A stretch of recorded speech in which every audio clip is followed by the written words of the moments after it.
Subscribe करें और bell दबाएं ताकि कोई खबर रह न जाए।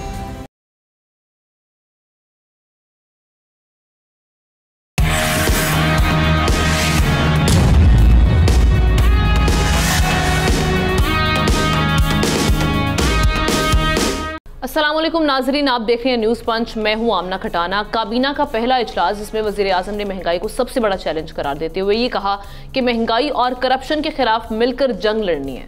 रमज़ान में कीमतों को कंट्रोल करना बड़ा इम्तिहान है, जबकि अमरीकी जरीदे ब्लूमबर्ग के मुताबिक IMF के नए प्रोग्राम से पहले मोहम्मद औरंगजेब की बतौर वज़ीर ख़जाना तैनाती मस्बत इक़दाम है जो पाकिस्तान को दरपेश चैलेंजेस हल करने में मददगार होगी। दूसरी जानिब हम देख रहे हैं कि वज़ीर मनसूबाबंदी एहसन इकबाल ने खबरदार की है कि पाकिस्तान को कर्ज अदायगी और जारी अखराजात के लिए मजीद कर्ज लेना पड़ेगा। कर्जों के बोझ से छुटकारा बड़ा चैलेंज है। वज़ीर आज़म और वज़ीर मनसूबाबंदी ने क्या कहा इस हवाले से पहले वो आपको सुनाते हैं। तो दूसरी जानिब हम देख रहे हैं कि उन्हीं की जमात के जो देरीना दोस्त हैं शेख रोहेल असगर साहब ने भी ये कहा है कि हुकूमत का बोझ किसी ने उठाना था, लेकिन अब गलती की गुंजाइश नहीं है और हुकूमत के पास ज़्यादा वक्त नहीं है। लोग अब थक चुके हैं, 5 साल तक बेहतरी का इंतज़ार नहीं करेंगे। उन्होंने साथ ही साथ अदम एतमाद का इजहार किया है मियाँ शहबाज शरीफ साहब पे। मोहम्मद ज़ुबैर साहब भी पहले कह चुके हैं, कई ऐसे मुस्लिम लीग नून के रहनुमाएँ जो शहबाज शरीफ साहब की क़यादत पे, मियाँ नवाज शरीफ साहब की नहीं, शहबाज शरीफ साहब की क़यादत पे अदम एतमाद का किसी हद तक इजहार कर चुके हैं। अब हमारे सामने इस हवाले से सवाल ये है कि जब ये सारे मुल्की मसाइल जहाँ पर दरपेश हैं, जिसमें इकनॉमी एक सबसे बड़ा चैलेंज है, तो मियाँ शहबाज शरीफ साहब इस मसाइल का हल निकाल सकते हैं, इस दलदल से निकालने में कामयाब हो पाएंगे? ये सवाल है कि मैं अपने पैनलिस्ट की जानिब बढ़ूंगी। सबसे पहले मैं आगाज़ करूँगी नज़ीर लगारी साहब, आप हमारे साथ मौजूद हैं। एहतशामुल हक साहब इस्लामाबाद स्टूडियो से मौजूद हैं। डॉक्टर दानिश हमारे साथ वीडियो लिंक के ज़रिए, शहजादा जुल्फ़िकार साहब कोयटा से वीडियो लिंक के ज़रिए हमारे साथ मौजूद हैं। आप सबका बेहद शुक्रिया। डॉक्टर साहब आपसे आगाज़ करती हूँ। डॉक्टर साहब, ये अभी एक जानिब अपनी पार्टी के कई ऐसे दोस्त हैं, अहबाब है जो नाराज़ भी हैं, कुछ नाराज़ नहीं भी हैं, वो भी तनकीद कर रहे हैं। दूसरी जानिब शहबाज शरीफ साहब के सामने बड़े चैलेंजेस मौजूद हैं। कैसे होगा ये सब? देखिए, सबसे ये मजाक है, बात सब सोचने की बात। ज़रा आपके व्यूवर ज़रा सोचिए कि ये जो एहसन इकबाल साहब कह रहे हैं 700 अरब रुपए देने हैं कर्ज़ों के मद में, मईशत खोखली हो चुकी है, और जनाब वज़ीर आज़म ये कह रहे हैं कि जनाब अशराफिया की सब्सिडी को ख़त्म करना है और बिजली की चोरी को ख़त्म करना है और करप्शन ख़त्म करना है। मेरा एक सवाल है कि मुझे ये बताइए कि क्या ये लोग नए आए हैं? क्या नज़ीर लगारी साहब वज़ीर आज़म बने हैं, जुल्फ़िकार साहब बने हैं जो कह रहे हैं कि ये करना है, या एहतशाम साहब बने हैं फाइनेंस मिनिस्टर के, वो कह रहे हैं? अरे भैया, ये वही लोग हैं जो 40 साल से इस मुल्क पर सवार हैं, जो अशराफिया को सब्सिडी दे रहे हैं, जो आइन में तरमीम करते हैं। इनमें ना मियाँ नवाज शरीफ फारिग हैं, ना इसमें पीपल्स पार्टी फारिग है, ना इसमें इमरान खान फारिग है। ये सब अशराफिया को सब्सिडी देते रहे हैं। आपको मैंने बताया था कि इमरान खान के दौर में करोड़ों रुपए सब्सिडी दी गई, इनके दौर में करोड़ों रुपए सब्सिडी दी गई, नवाज शरीफ साहब के दौर में करोड़ों रुपए सब्सिडी दी गई, आपके इमरान खान। तो कहने का मतलब यह है कि शहबाज शरीफ कोई नए हैं, 16 महीने की उनकी कारकर्दगी है।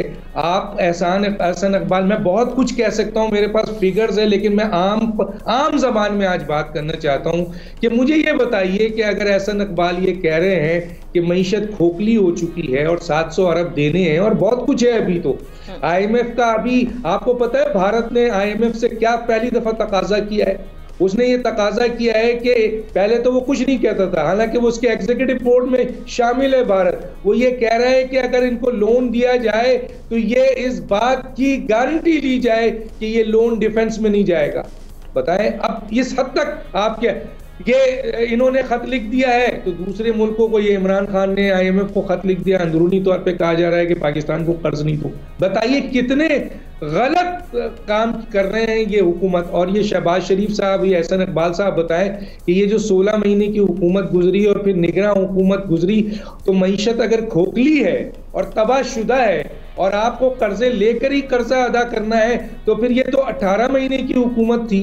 उसके बाद जो ये आई थी निगरां हुकूमत, जिसके बारे में कहा जा रहा था कि ये बड़ा काम कर रही है, करप्शन खत्म कर रही है। वो कहाँ गई करप्शन? देखिए, आपने सुना होगा, मुझे आज कह लेने दीजिए कि निगरान हुकूमत में हमने सुना कि जनाब बड़े गोदाम पे भागा, बड़े लोगों को पकड़ लिया, बड़ी करप्शन पकड़ ली, जो डॉलर स्मगलिंग हो रही थी उन लोगों को ही पकड़ लिया, जो बाहर जा रहे। मुझे एक भी यहां पर मौजूद कोई आदमी ये बता दे कि ये तो हमने सुना कि डॉलर के प्राइस को रोका गया, वहां पर जो है वो जो स्मगलिंग करते थे वो पकड़े गए। हमने सिंध में सुना कि बहुत बड़ा रेंजर्स ने अटैक किया और बड़ा गोदाम पकड़ा गया और बड़े बड़े लोग इसमें इन्वॉल्व हैं। वजीर आजम के सामने तकरीबन कोई 100 अफराद की लिस्ट मौजूद है जिसमें अहम तरीन लोग। मुझे ये बताइए कि आज तक किसी को पता चला कि ये जो कुछ भी गोरख धंधा हो रहा था, करप्शन हो रही थी, सारा कुछ हो रहा था, ये इसके पीछे कौन था? कोई पता चला आपको? आज तक किसी एक को भी पता चला हो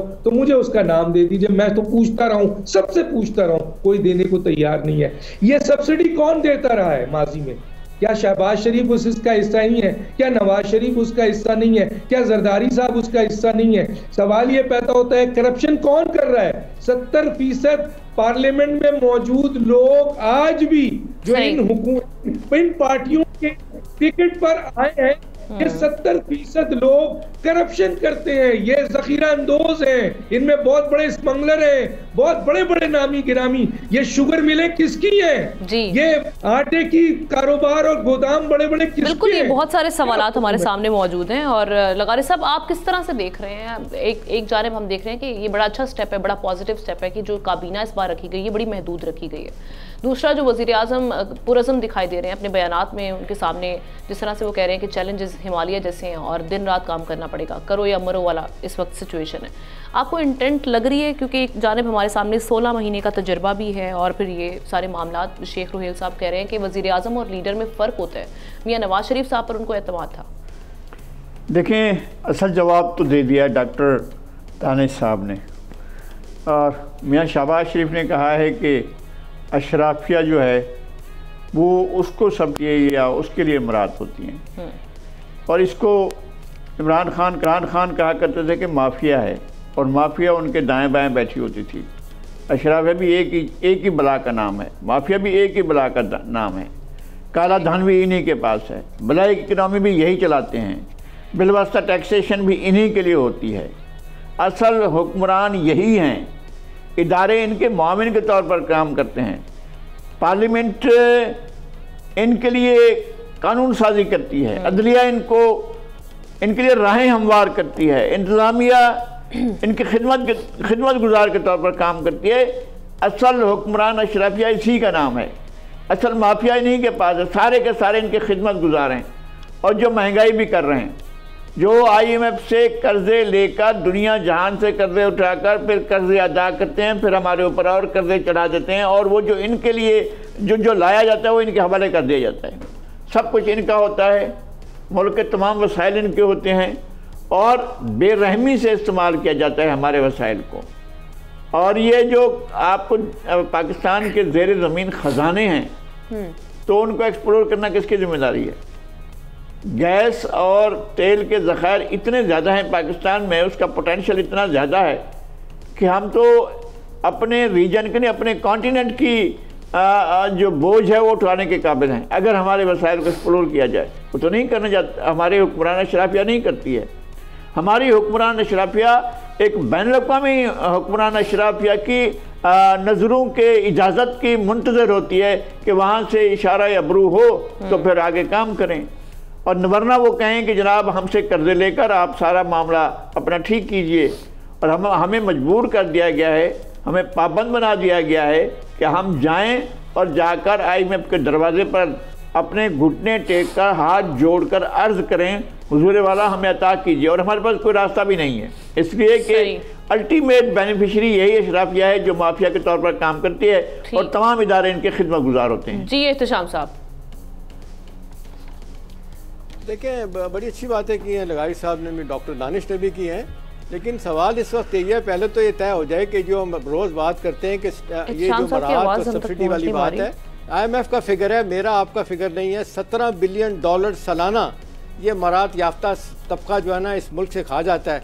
और आप देख लें मुल्क की आधी आबादी जो कहा जाता है कि जो गुर्बत के निचली सतह पे चली गई है, वो 10,000 8,000 रुपये के लिए रुलती है बेनज़ीर प्रोग्राम लेने के लिए, एहसास प्रोग्राम लेने के लिए। देखिए अब सूरत हाल जहाँ खड़ी है, चारों सूबाई वजारतें बन गई हैं, मरकज़ी हुकूमत बन गई है, लेकिन आप ये देखें यहाँ तक कह दिया गया कि जी ये तो 2/3 मेजॉरिटी वाली हुकूमत बन गई है। वाक़तन लफ्ज़ों की हद तक यही बात है, जिस तरह पीपल्स पार्टी और बाकी लोगों ने साथ दिया है, लेकिन आमना ये बहुत ही एक जिसको कहते हैं अनस्टेबल और वीक हुकूमत है।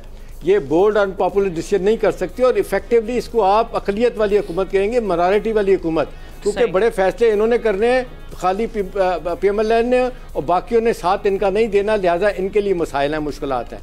अभी कैबिनेट की बात हुई, आपने कहा कि जी बड़ा अच्छा हुआ कि जी पहले 15 से 19 मेंबर, और मैं तो कहूँगा आमना ये तो मेंस क्लब है, एक खातून को रखा शीजा फातिमा को, वो भी ख्वाजा आसिफ की भांजी भतीजी लगती है।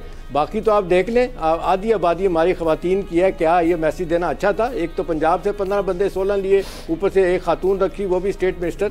तो मेरा ख्याल है कि जो मैसेजिंग सिग्नलिंग पॉस्चरिंग है इस हुकूमत की इतनी अच्छी नहीं है कि हम ये कह सकें कि दावे। अभी देखें आप एहसन इकबाल का आपने जिक्र किया है, मेरा ख्याल है डबल स्टैंडर्ड है। एक जगह एक दूसरा उनका बयान मैं आपको कोट करूँ, वो कहते हैं कि हम इकोनॉमी को फिक्स करेंगे, हम ही मुल्क में स्टेबिलिटी लेके आएंगे और हमें ये सारा विजन सब कुछ है। दूसरी तरफ कहते हैं जी हमारे पास स्पेस नहीं है, रोना।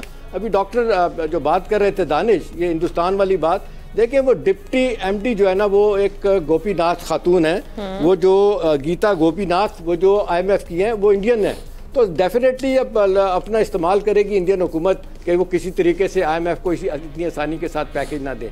अब सवाल यही है कि जो आप कर सकते हैं, हुकूमत कर सकती है, वो क्या कर सकती है? देखिए महंगाई का दावा किया, अभी आप देख लें रमज़ान का महीने में हर आने वाला दिन महंगाई डबल लेके आएगा। मैं आपको बता सकता हूँ, मुझे नहीं लगता ये कुछ कर पाएंगे, इसलिए कि ना इनकी बिल है, पॉलिटिकल बिल है, और जिस तरह बात हो रही है कि सारे के सारे समझो में 70% 80% लोग बैठे इंडस्ट्रियलिस्ट हैं और रूरल जेंट्री है सारी, वो कभी ये काम नहीं करने देगी, सारे लोग भुगतते रहेंगे। अब असल सवाल ये है कि जो लोग पूछ रहे हैं कि जी 16 माह तो आपने कह दिया जी ये हुआ वो हुआ, अब ये इकोनॉमिक रिवाइवल आपकी कैसे होगी, ये पॉलिटिकल स्टेबिलिटी कैसे लेके आएंगे? तो जेल में बैठा बंदा आपको हिलने नहीं देगा, काम नहीं करने देगा। तो ये दावे की हद तक सही है, लेकिन एक बहुत बड़ा हमारा एक रिफॉर्म प्रोग्राम है, वो अनफिनिश्ड एजेंडा है। ठीक है, कोर्स ऑफ एक्शन पे बात होनी चाहिए, इकोनॉमी ठीक होगी ना गवर्नेंस ठीक होगी। ठीक है शहजादा जुल्फिकार साहब, एक जानिब एहसन इकबाल साहब के इस तरह के बयानात है कि जी कर्ज मजीद लेना पड़ेंगे, कर्ज की अदायगी के लिए मजीद बोझ भी पड़ेगा, फिर IMF प्रोग्राम के बाद भी हम सभी इस बात का हमें सबको इस बात का अंदाज़ा है कि IMF के बाद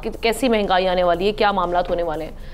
तो सर फिर ये सारे मामलात का कोर्स ऑफ एक्शन के बारे में बात कोई भी नहीं कर रहा कि होगा कैसे? देखिए मैं मेरा मकसद ये है कि इस वक्त जो बड़े चैलेंजेस हैं वो हैं कि अंदरूनी और बैरूनी कर्जा जिसकी मालियत 130 अरब डॉलर बनते हैं, उसको मैनेज किस तरह किया जाए। पैसा जो जितना आता है, जो कर्जों का पैसा आता है, वो कितना जाया होता है, इसको रोकें और वो पैसा जो है हम किस तरह उन जहाँ से कुछ हमें मिले अर्न करें हम कल्चर में। IFC के प्लेटफॉर्म से इन्होंने पिछली हुकूमत ने और अबूरी हुकूमत ने इस चीज को इरादा किया, उसका अज़म किया, उसको इन सेक्टर्स में हम जो है वो पैसे लगाएं, इन पे इन पैसे और सरमायाकारी आए। सरमायाकारी बाहर से नहीं आएगा, हमारी बरामदात नहीं बढ़ेंगी, तो जाहिर है आपके जो रुपया है, रुपये की गिरावट की का बाइस बनेगा। तो ये बहुत बड़े सामने है। और फिर वो एक ऐसे बैंकर्स को डॉक्टर औरंगजेब साहब को ले आए, उनका आप देखें कैरियर तो उनका बड़ा शानदार है और काफी वो उन चीजों को उनका एक उनकी क्रेडिट में है, उन्होंने तनमाया कारकर्दगी रही है। अब टेस्ट केस है कि जिस तरह से एनालिस्ट बताते हैं 4-5 चीजें उनके सामने हैं, उनके सामने सरमायाकार भी है, बिजनेस ट्रेडर जो हैं वो भी हैं, एस्टेब्लिशमेंट भी है, सियासतदान भी है, और इस मुल्क की जो वो आप कह लें कि ब्यूरोक्रेसी भी है। इन तरीके से उन्होंने फेस करना है, किस तरह की अपनी वो पॉलिसियां इम्प्लीमेंट करवानी है। ये बहुत बड़ा एक चैलेंज है कि किस तरह अपने पॉलिसी वो इम्प्लीमेंट करवाएंगे कि मुल्क के बनाया जाए। ये बड़े चैलेंजेस हैं आने वाले दिनों में। वैसे शाम साहब ने तो कहते हैं कि बहुत लिए देखें, उनको दे दें, हम ट्राई कर लें अपनी पूरी, और वो सियासी फैसले अगर गालिब आते हैं हमारे माशी फैसलों पर तो फिर बहुत मुश्किलात होंगी, क्योंकि सियासी हमारे मुल्क में, सियासत तो बड़ा पॉजिटिव लफ्ज है, लेकिन हमारे मुल्क में सियासी फैसले जब होते हैं तो फिर अपने का ख्याल रखते हैं। जैसे बताया गया कि पार्लियामेंट में वो लोग बैठे हैं जो अपने इंटरेस्ट को लुक आफ्टर करते हैं, वो नहीं छोड़ते हैं। तो वो अगर मेरे ख्याल में उससे करें तो चीजें शायद थोड़ी सी बेहतर हो, अदरवाइज मैं समझता हूँ कि इनके लिए भी फेल होगा। ठीक है, आपका भी पॉइंट इस हवाले से आ गया। एक ब्रेक लेते हैं, अभी के बाद हाजिर होते हैं, दीगर टॉपिक्स पे बात होगी। स्टे विद अस।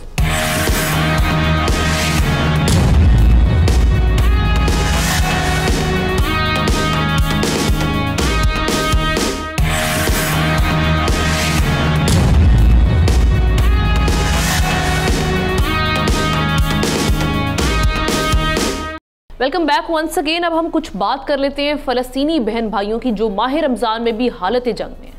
गजा में इजराइल के वहशियाना हमले माह रमज़ान में भी जारी हैं। शिमाली गजा खान यूनिस और रफा में बमबारी से मशहूर फ़लस्तीनी फुटबॉलर मोहम्मद बरकत समेत 67 फ़लस्तीनी शहीद हो गए हैं। रिपोर्ट के मुताबिक शिमाली गजा में शदीद ग़ज़ाई किल्लत से मजीद 2 बच्चे भी दम तोड़ गए, जिसके बाद ग़ज़ाई किल्लत से शहीद बच्चों की तादाद 27 हो गई है। जबकि काबिज़ इजरायली फ़ौज ने तरावी नमाज के लिए सैकड़ों फ़लस्तीनियों को मस्जिद अक्सा में दाखिल होने से भी रोक दिया है। अब इस सूरत हाल में सवाल ये कि जब UN के सेक्रेटरी जनरल एंटोनियो गुतेरेस भी माह रमज़ान में गजा में जंग बंदी का मुतालबा कर चुके हैं, इसके बावजूद इजराइल अपनी मनमानियों से बाज नहीं आ रहा।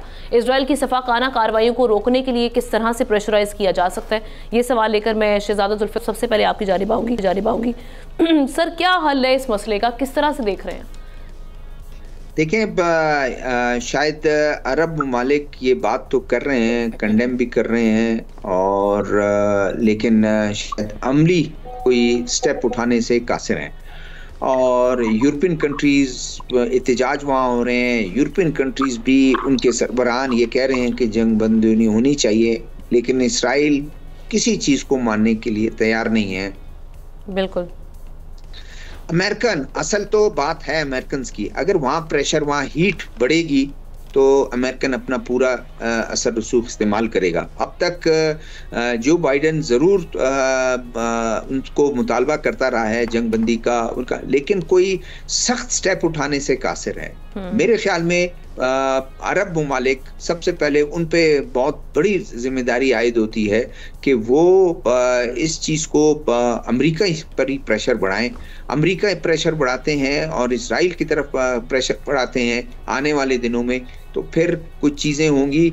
इसराइल को ये पता है कि अरब कुछ करने से कासिर हैं, कुछ नहीं कर सकते हैं, और अमेरिका वैसे मुझे सपोर्ट करता रहेगा।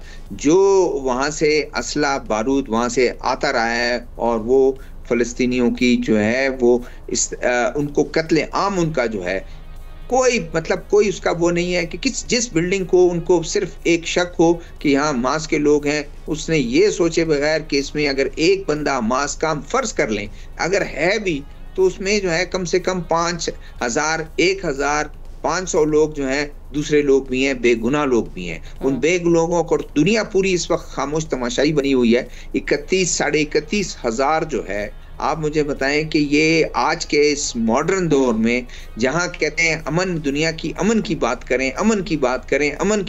इसके सिवा वो नहीं है। बल्कि यूरोपियन कंट्रीज जो हैं, आप देख रहे हैं कि वो तो अपने उसमें एक बात कर देते हैं लेकिन कोई अमल नहीं करते हैं। यूनाइटेड नेशन मुतालबा करता है, कोई कर लेना इस तरह, जिस तरह से मुझे बताएं कि अफगानिस्तान में ही थे ना आपके उसामा बिन लादेन और उनके जो ग्रुप और उनके लोग, किस तरह से घंटों में जो है आपने करारदाद मंजूर की, घंटों में आपने जो है चढ़ दौड़े आप उस पे अफगानिस्तान पे। आप कुछ सैंक्शन लगा सकते हैं, आप उनको कम से कम असला बारूद और हथियार बंद कर सकते हैं, मुआहदे उनसे के साथ कैंसिल कर सकते हैं कि हम कोई मुआहदा आपके साथ नहीं करेंगे।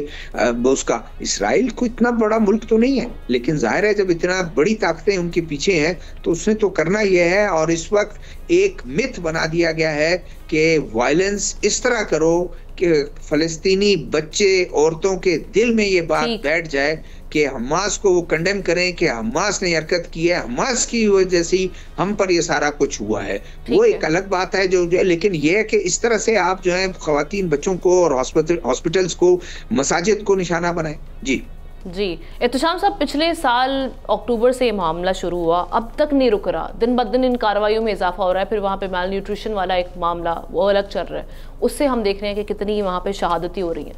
सर ये कुछ नज़र आ रहा है आपको, कुछ बेहतरी की जाने कुछ चीज़ें जाएंगी, कैसे होगा सब? माजरत के साथ आमना कुछ नज़र नहीं आ रहा। आपको याद है कि रूस और यूक्रेन की जंग शुरू हुए तकरीबन 1.5 बरस हो गया है और ये कहा गया था कि जी 4 से 6 हफ्तों में रूस जीत जाएगा और जंग ख़त्म हो जाएगी। फिर मुझे याद पड़ता है न्यूयॉर्क टाइम या वाशिंगटन पोस्ट में एक स्टोरी छपी थी और एक अहम सोर्स को कोट करके एल कॉर्को ने लिखा था कि जी जंग तब बंद होगी जब वाशिंगटन चाहेगा। तो देखें यहाँ पे भी जंग तब होगी जब अमेरिका चाहेगा। 3 दफ़ा आप देख लें अभी तो कर चुका है करारदाद को सलामती कौंसिल की, और ट्रंप साहब के बारे में कहा जा रहा था कि वो आएंगे तब्दीली आएगी। उन्होंने तो एक और कटा खोल दिया है, उन्होंने कहा है कि जी मैंने तो नेतन्याहू को कहा है कि जब तक तुम सारे अहदाफ हासिल नहीं करते हो जंग बंदी मत करना। अब देखें उसने भी वोट लेने हैं, आपको पता है इजराइल लॉबी हर जगह मौजूद है। मेरा अपना ख्याल है कि सबसे ज़्यादा नुकसान जो है ना ये हमें पहुँच रहा है अपनी OIC और led by Saudi Arabia. Saudi Arabia $500 billion का एक न्यू शहर आबाद कर रहा है और कहा जा रहा है कि जी थोड़े अर्से में हज भी खुदा ना खास्ता 4-5 साल का लोग वक्त बता रहे हैं कि शायद इस तरह हज भी ना कर पाएँ, वो टूरिज्म सिटी बना रहा है। और सबसे अहम बात है कि जो खबर कंफर्म हो रही है कि इजराइल जॉर्डन से लेके जद्दा तक जो है ना वो एक रेल का बंदोबस्त करना चाह रहा है कि जी एक ट्रैक बना दिया जाए ताकि हमारी डायरेक्ट उनके तक इंग्रेंस हो जाए।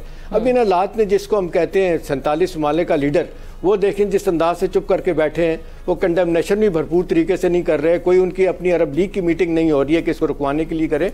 सब देख रहे हैं कि अपने अपने मुल्क के इंटरेस्ट में खामोश होकर बैठे हैं। नतीजतन आप देख लें गज़ा में जो खून जारी है, बच्चे बूढ़े कोई रह गया, कोई दिन नहीं रहता। अब देखें रमज़ान शुरू हो गया, जो हालतें आती हैं मुझसे तो देखा नहीं जाता, मैं तो देखते ही नहीं जल्दी कि इतना जुल्म हो रहा है। और ये आप देख लें इस 14वीं सदी में सब कुछ हो रहा है जबकि लोग कहते हैं नहीं होना चाहिए। मेरा अपना ख्याल है बहुत ज़्यादा बेहिसी है, हिपोक्रेसी है अमेरिका की भी, यूरोपियन यूनियन की भी, और ज़्यादा मुझे मलाल ये है कि हम चले नाम के मुसलमान हैं। हमने OIC ने इस हवाले से सिर्फ यही कहा OIC, इसके अलावा हमने कुछ नहीं किया, नतीजतन हम ये भुगत रहे हैं। जी बिल्कुल, ये बड़ा अफसोसनाक भी है, शर्मनाक भी है। लगारी साहब आपका टेक इस सारी सिचुएशन में? ज़ाहिर मेरा इन दोनों दोस्तों से मुख्तलिफ थोड़ी होगा। जो कुछ कहा है शहजादा जुल्फ़िकार साहब ने और एहतशाम लक साहब ने, मैं उसको टोटली इंडोर्स करता हूँ। और मुझे अफसोस है इस बात का कि हमारी अपनी चले किसी भी बुनियाद पर, आप मुसलमान होने की बुनियाद पर या एक डेवलपिंग कंट्री के तौर पर, एक ऐसे मुल्क के तौर पर कि जिसके बहुत ज़्यादा वसाइल हैं और उन वसाइल को हम अप्रोप्राइट तरीके से इस्तेमाल नहीं करते हैं, और हम जो है वो सिर्फ इसलिए असला हासिल करते हैं कि अपने पड़ोसियों को मरगूब करें, अपने अहबाब को, दोस्तों को मरगूब करें, और दुश्मन को मौका दें कि जनाब वो जो चाहे करे। हम बड़े हम तैयारे हासिल करते हैं। अब मंडी में पहुंचते हैं, अमेरिकी मंडी में, और जाकर कहते हैं कि जनाब हम आर्डर दे रहे हैं अवाक्स तैयारों का, हम आर्डर दे रहे हैं F-16 का, या नए मॉडर्न जो तैयारे आ रहे हैं हम उनके आर्डर दे रहे हैं। किस लिए, क्या करना है आपने? और हम कहते हैं कि जनाब हम और ज़्यादा अपनी इस्तात हासिल करना चाहते हैं। लिबिया कहते थे कि जनाब वो हासिल करना चाहता है, वो लिबिया लीडर समय चला गया, उसकी कोई हैसियत नहीं। वो कहते हैं कि जनाब ईरान फलां, सऊदी अरब फलां हैसियत हासिल करना चाहते हैं, पाकिस्तान के पास फलां हथियार रखे हुए। भाई किस काम के हैं आपके हथियार? छोड़े इन हथियारों को। आपने क्या करना है? आपने अपनी गुर्बत ख़त्म नहीं की, आपने अपने मसाइल ख़त्म नहीं किया, आपने अपने लोगों को तहफ़्फ़ुज़ देना ख़त्म नहीं किया। हमसे कहा गया था कि यासिर अरफ़ात से ये कहा गया था, वहाँ कैंप डेविड में बुलाकर उसको खाना खिलाया गया और कहा गया कि जनाब आप जो है मुसल्लह जद्दोजहद तर्क कर दें, हम 2 हुकूमती हाल निकालते हैं। अमेरिका अब भी ये कह रहा है कि 2 हुकूमती हाल है। मैं 2 हुकूमती हालत तो पेश करो ना।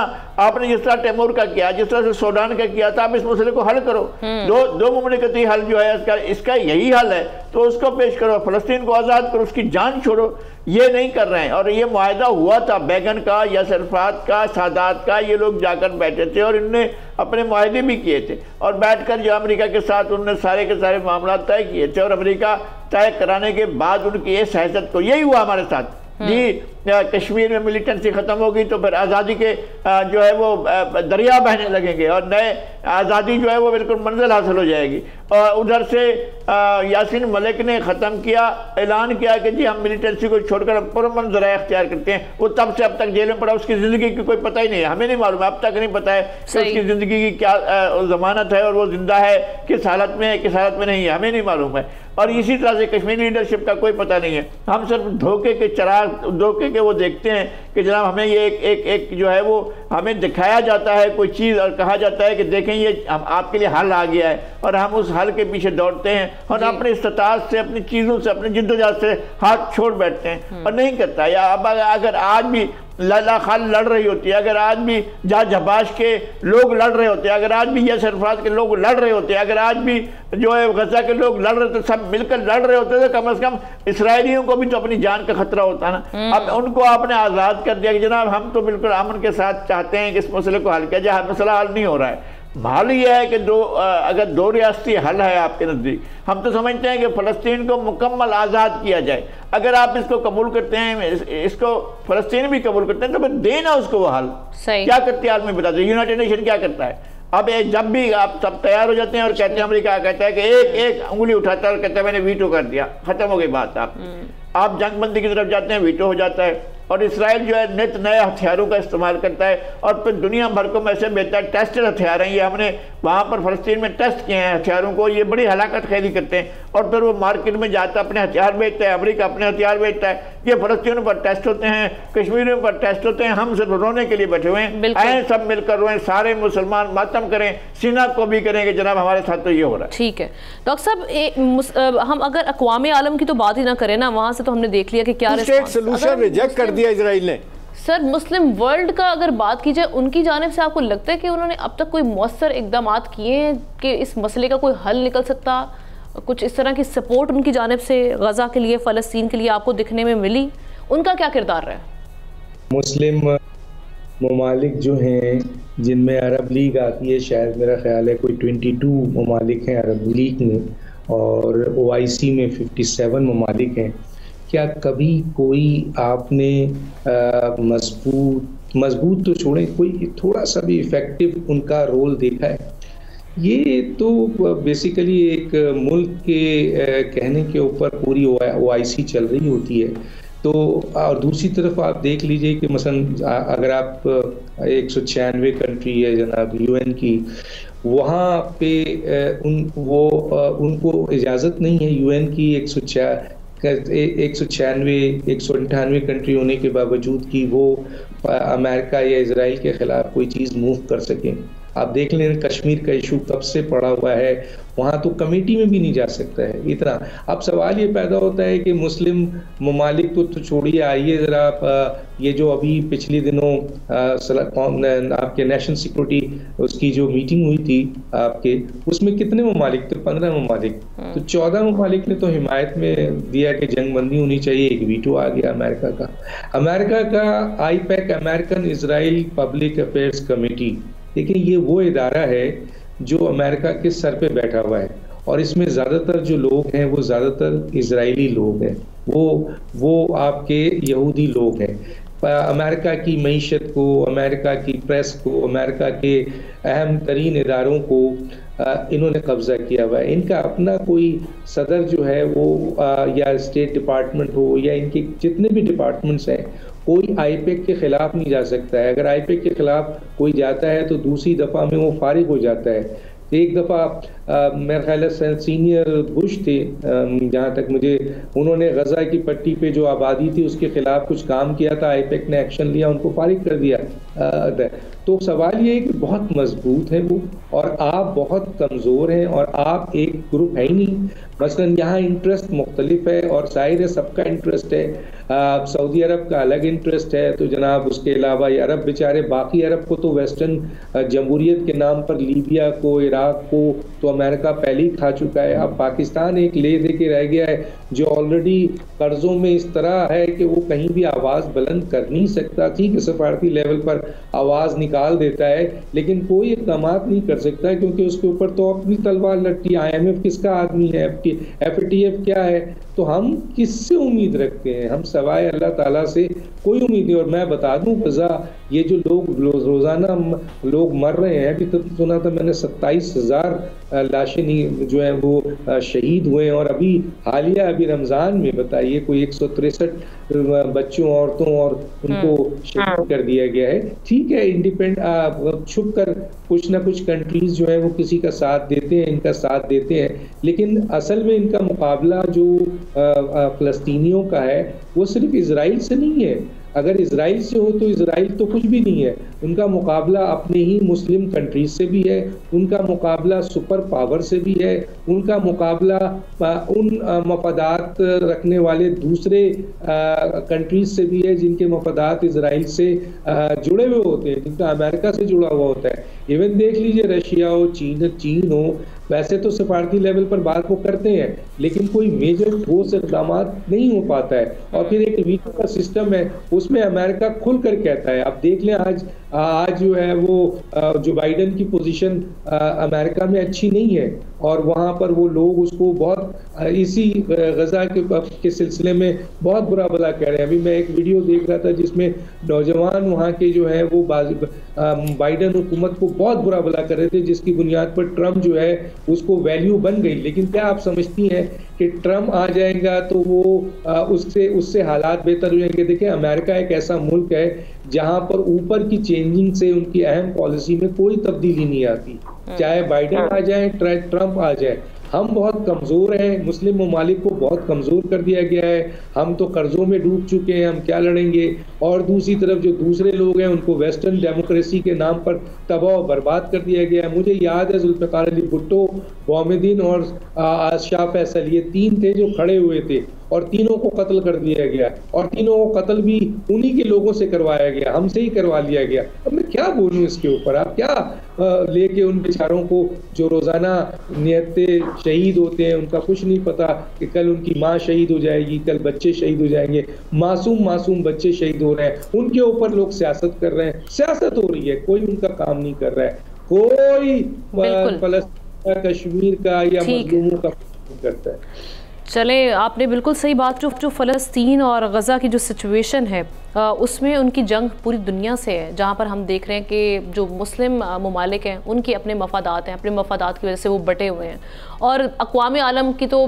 जो खामोशी है वो हम सबके सामने है, मुजरिमाना खामोशी। और उसके बाद जो सपोर्ट कर रहे हैं इसराइल को, जो उनके एलाइज़ हैं, उनको जितना कंडेम कर सकें हम यही कर सकते हैं। और अल्लाह ताला ही है कि वो गज़ा के जो वासी हैं, गज़ा के और फ़लस्तीन के, उनकी हालत पर रहम फरमाए और उनकी मदद फरमाए। इसके साथ ही आज के प्रोग्राम का वक्त ख़त्म हुआ चाहता है। कल आपसे मुलाकात होगी। अल्लाह हाफ़िज़।